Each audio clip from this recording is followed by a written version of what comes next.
So hello guys, in our previous video lecture we have discussed about what is mean by harvesting, and now the last step of entire crop production, and that is the storage.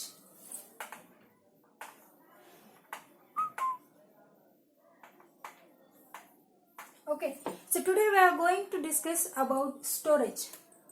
Now storage, it means to store. Okay, now we have that golden grains in our hands. अब हमारे पास वो grains है, अब पूरी हमारी मेहनत सफल हो चुकी है, हमारे पास अब वो फाइनली ग्रेन्स आ चुके हैं, लेकिन वो जो पूरी मेहनत है वो पानी में भी मिल जा सकती है अगर if there is not proper storage, अगर हमने प्रॉपर स्टोरेज नहीं किया. Okay, if there is not proper storage of that grains, then that all the efforts should be all the efforts would be waste. उस सारे के सारे जो efforts किए हुए हैं वो वेस्ट हो जाएंगे. क्या क्या किया था हमने, सॉइल को प्रिपेयर किया था, उसके बाद वो सोइंग की थी, उसके बाद देन फर्टिलाइजर्स मैन्योर्स ऐड किए थे, then irrigation is done, then harvesting, और जो कुछ भी ये पूरी की पूरी मेहनत है, if there is not proper storage वो सारी मेहनत वेस्ट हो जाएगी. Okay, so that's why storage is the most important activity and which is the last activity. So store क्या होता है, हम जो क्विंटल्स ऑफ क्विंटल्स ग्रेन्स या क्रॉप जो कुछ भी प्रोडक्शन है वो प्रोड्यूस करते हैं, तब एक ही दिन में हम उसे यूज तो नहीं कर सकते, right? So it requires much more time to use it, right? Proper उसका जो यूज करना है वो एक ही दिन में वो पूरा खत्म नहीं हो सकता, right? So it requires storage. Storage proper होगा तो ही हमने जो पूरी मेहनत की है वो सफल हो जाएगी. Okay, now let's see friends, why storage is important. Why storage is important? So storage is important first of all to protect against moisture. Protection against moisture. Okay, then to protect our grains against microbes,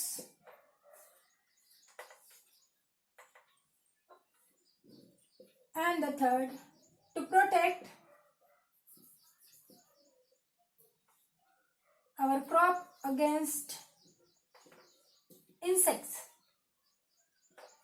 Okay, now let's understand one by one how protection against this moisture, why it is important. moisture के against protection करना क्यों important है, microbes के against protection करना क्यों important है, और insect के against protection करना क्यों important है. ओके, अब हम जानेंगे one by one. अब देखिए दोस्तों, when रेनफॉल सीजन जो है, रेनफॉल का, मानसून का जो सीजन है, that season brings happiness with it, right? Means everywhere, हर जगह हरियाली होती है, एनिमल्स, बर्ड्स हम कई तरह के उस सीजन में देख पाते हैं. You see everywhere around there is happiness, हरियाली होती है. प्लांट्स, बहुत सारे प्लांट्स हमें दिखाई देते हैं जो ग्रो हो रहे हैं, राइट? सो इन रेनी सीजन्स क्या होता है, that season flourishes all types of living organisms. okay, बारिश जो है अपने साथ खुशियां लाती है, सारे लिविंग ऑर्गेनिजम्स के लिए वो अपने साथ खुशियां लाती है, because they flourishes in that season. तो जिस तरह से आप देखते हैं, हरियाली दिखते हैं, बहुत जो नेचर है ब्यूटीफुल हो जाता है, लेकिन उसके साथ कई तरह के डिसीजेस भी अपने साथ बारिश लाती है. वो डिसीजेस क्यों, कैसे, किस तरह से? बिकॉज जिस तरह से प्लांट्स, एनिमल्स, ह्यूमन बीइंग्स उस सीजन में फ्लोरिश हो जाते हैं, उसी तरह से सम माइक्रोब्स ऑल्सो, मतलब माइक्रोब्स भी फ्लोरिश होते हैं उस सीजन में. Okay, microbes like bacteria, fungus, algae etc., all these are the microorganisms. okay, that microorganisms, as we know, microbes causes diseases like viruses, bacteria, वो it causes diseases, right? so बारिश के season में microbes भी flourish होते हैं, because every organism needs water, right? Every organism needs water. तो क्या होता है, जब हम हमारे ग्रेन्स जो है, ग्रेन्स निकलने के बाद तुरंत हमने अगर स्टोर कर लिए तो उसमें ये जो है मॉइस्चर जमा रहेगा। ओके, अब मॉइस्चर है मतलब पानी है, और पानी है मतलब ये माइक्रोब्स उसमें फ्लरिश हो सकते हैं। माइक्रोब्स वहां पर ज्यादा संभावना है कि माइक्रोब्स उस पर अटैक कर सकते हैं। ओके, अब इतनी मेहनत से हमने जो फूड उगाया है, हमने जो क्रॉप उगाया है, वो इसलिए ताकि हम उसका आनंद ले सके, ना कि माइक्रोब्स उसका आनंद ले सके, राइट। तो माइक्रोब्स के लिए तो हमने वो क्रॉप नहीं ग्रो किया है, राइट। तो अगर हम प्रॉपर स्टोरेज नहीं करेंगे तो क्या होगा, उसमें मॉइस्चर जमा रहेगा। मॉइस्चर जमा रहेगा तो माइक्रोब्स उस पर अटैक कर सकते हैं, और माइक्रोब्स उस पर अटैक करेंगे तो हमारा फूड जो है वो कंटेमिनेटेड हो जाएगा। Similar way insects also, they also contaminate food. अगर ये भी हमारा फूड कंटेमिनेट कर सकते हैं, मॉइस्चर होगा तो ये इन दोनों का अटैक हो सकता है। ओके, तो इन दोनों का अटैक हमारा जो फूड है, हमारे जो ग्रेन्स है, उनको कंटेमिनेट कर सकते हैं, खराब कर सकते हैं। Okay, and they are of, उनका कोई भी यूज नहीं रहेगा, वो ग्रेन्स यूज में नहीं आएंगे, उनकी जो जर्मिनेशन पावर है ग्रेन्स की वो भी लूज हो जाएगी। ग्रेन्स लूजेस, ग्रेन्सेस जो है it loses its germination power. अगर उन पर इंसेक्ट और माइक्रोब्स का अटैक होगा then the grains loses its germination power. अगर जर्मिनेशन पावर ही नहीं रहेगी तो अगले साल जो सीड्स हम सो करने वाले हैं उनमें अगर जर्मिनेशन पावर नहीं होगी तो प्लांट्स नहीं आएंगे। Means it affects the production of crop as well as it affects the next time हम जो प्रोडक्शन करने वाले हैं उस पर भी इसका अटैक, मतलब वो उस पर भी जो हम कहेंगे वो भी खराब हो सकता है। Okay, so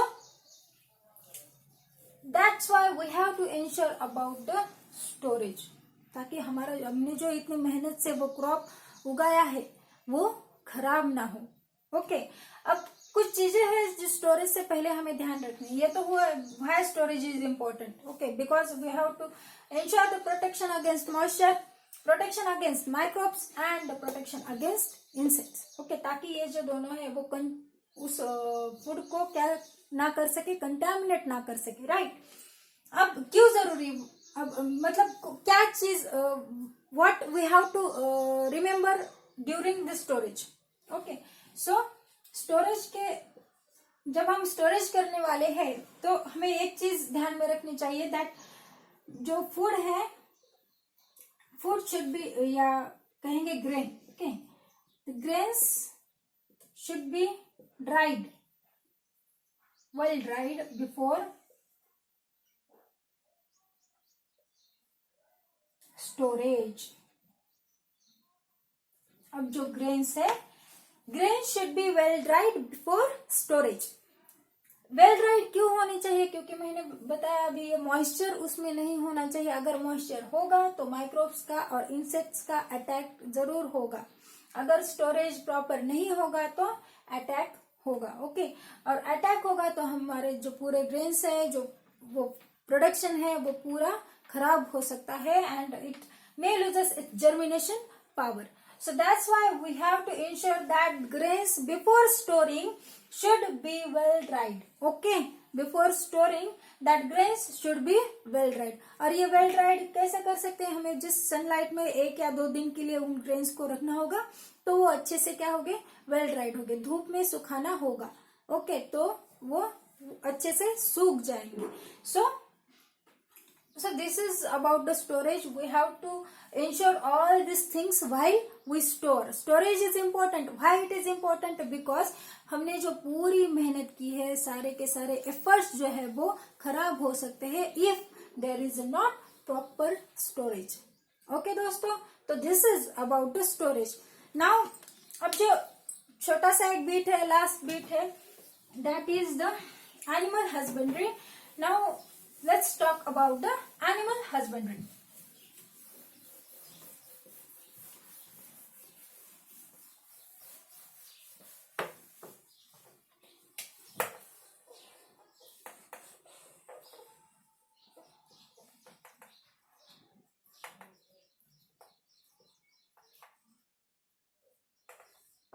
okay, so animal husbandry जो है, देखिए दोस्तों, आप सुबह उठते हैं, जब ब्रश करते हैं उसके बाद आप दूध पीते हैं, right? Milk is used by when you should, मतलब जब आप अपना ब्रेकफास्ट लेते हो तब most of our friends prefer omelette, egg omelette, okay, they prefer egg, okay. अब in some regions, coastal areas में खाने में फिशेस का यूज किया जाता है, ओके। विंटर सीजन में हम वुलन क्लोथ्स यूज करते हैं।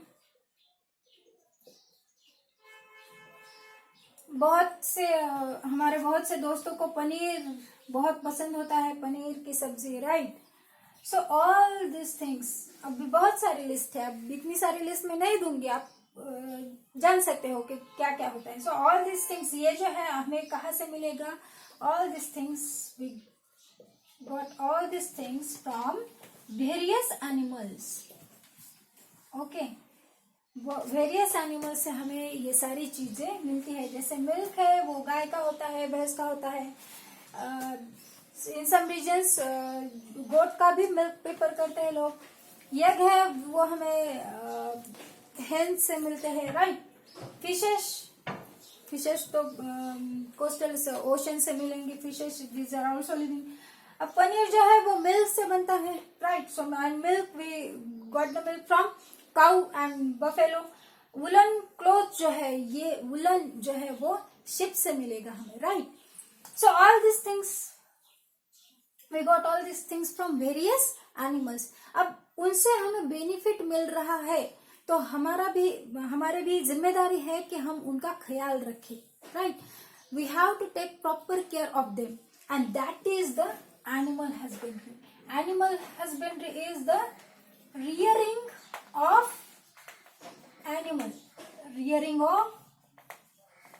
animals for human benefits,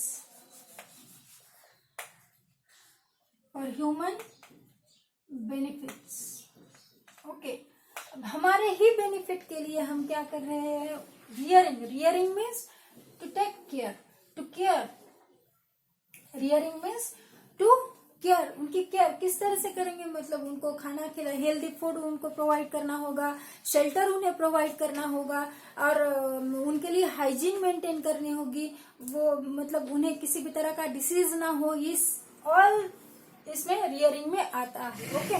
so we have to ensure all about this and that is known as rearing of animals which is ultimately called as animal husbandry. ये सब किया जाता है animal husbandry में, okay. अब crop production में ये bit हम क्यों पढ़ रहे हैं? Crop production, it's about the plants, why we are here discussing about the animal husbandry. Animals के बारे में क्यों पढ़े? क्योंकि देखिए दोस्तों, हमने क्रॉप प्रोडक्शन के जब हम एक्टिविटीज वो पढ़ रहे थे, लर्न कर रहे थे, तब हमने देखा कि ह्यूमन लेबर के साथ साथ एनिमल्स का भी यूज किया जा रहा है, राइट? वी यूज्ड इन, जब हम वो प्लो का यूज कर रहे थे तो plough is driven by the pair of bulls, right? So that pair of bulls वो भी एनिमल है, राइट? सो क्रॉप प्रोडक्शन में एनिमल्स का यूज होता है, और जब हम क्रॉप प्रोडक्शन करते हैं तो उसके साथ सम एनिमल्स की भी रियरिंग वहां पर की जाती है, okay. So that's why this bit here हम स्टडी कर रहे हैं ये क्रॉप प्रोडक्शन में, ओके। सो फार्मिंग के दौरान rearing of animals is also done, and rearing of animals means animal husbandry. और ये रियरिंग क्यों की जा रही है? Because of human benefits. All this things we got from the animals, okay. So अगर उनसे हमें बेनिफिट्स मिलते हैं तो हमारी भी जिम्मेदारी है कि हम उनका ख्याल रखें, ओके दोस्तों। So this is about the animal husbandry. So this is the last video lecture of crop production and management. So thank you so much.